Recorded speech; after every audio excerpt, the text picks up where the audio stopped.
रूस की कोर्ट ने एक हैरान कर देने वाला वारंट निकाला है। मॉस्को की एक कोर्ट ने रूस के रक्षा मंत्री और बाकी अधिकारियों के खिलाफ अरेस्ट वारंट जारी करने वाले आईसीसी जज बेन महफूद के खिलाफ ही अरेस्ट वारंट जारी कर दिया है।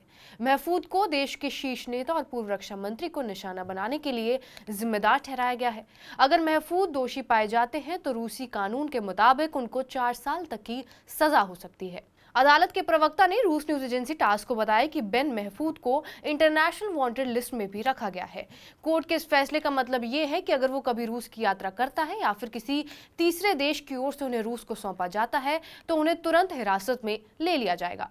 बेन महफूद जुलाई में रूस के पूर्व रक्षा मंत्री सरगेई शोइगु और देश के chief of general staff Valery Gerasimov के खिलाफ आईसीसी वारंट जारी कर चुके हैं।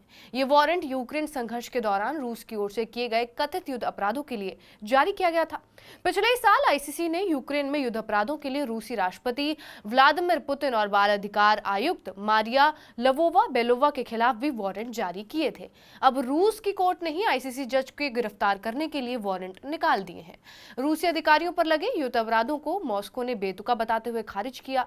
रूस का कहना यह है कि उसने युद्ध में प्रभावित हुए बच्चों को उनके माता पिता या फिर बाकी कानूनी अभिभावकों को वापस करने की अपनी तत्परता व्यक्त की है। रूस युद्ध की शुरुआत से ही अपनी कार्रवाई को सही ठहराता है और यूक्रेन कई क्षेत्रों पर अपना अधिकार जमा रहा है।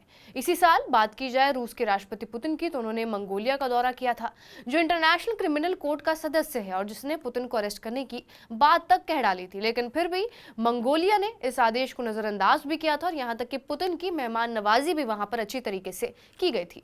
लेकिन आईसीसी कोर्ट है क्या? दरअसल आईसीसी नीदरलैंड्स में मौजूद वो अदालत है जहां इंटरनेशनल मामलों पर बात होती है। ये कोर्ट वॉर क्राइम, मानवीयता पर खतरे, नरसंहार और दंगे फसाद के अपराधियों पर कार्रवाई की बात करता है। लेकिन देश खुद भी तो ऐसा करते हैं, फिर आईसीसी की क्या जरूरत? तो ये कोर्ट तब दखल देती है जब देश अपराधी पर खुद एक्शन ना ले रहा हो या फिर चाहकर भी ऐसा ना कर पा रहा हो। क्योंकि रूस आईसीसी का सदस्य नहीं है, इसलिए उनकी गिरफ्तारी या मुकदमा चलाना उतना आसान नहीं होता है। इसमें एक दिक्कत यह भी है कि खुद को पीड़ित बता रहा यूक्रेन भी कोर्ट का मेंबर नहीं है।